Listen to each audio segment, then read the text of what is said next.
High in Jamaica's Blue Mountains, where the mist moves slowly and the mountains sleep quietly, there's a place where time feels patient.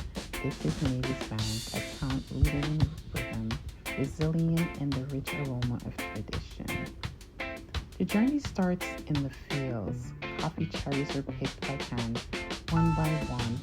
Farmers who know the hills like family.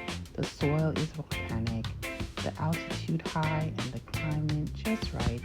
Nature does the part, people do the rest. Each bean is sorted with intention, size, weight, color. Every detail matters. It's slow work, but it's a kind of slowness that protects quality, that preserves pride. In the roasting room, the scent deepens, earthy, nutty, familiar. This is where the beans become memory, where they take on the warmth of morning rituals and quiet moments.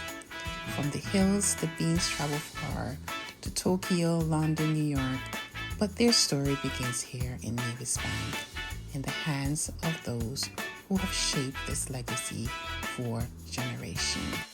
This isn't just a factory, it's a living story, one of the land, labor, and love, a place where coffee is more than a drink. It's a connection. Many of the workers here grew up among these trees. Their hands know the rhythm of the harvest, the weight of the good beans, and the stories passed down with each season. Thank you for watching. And again, thank you for walking with me through this journey. If you ever wonder where your coffee comes from, this is it, a place of care, connection, and quiet power. Until next time, may your mornings be warm and your stories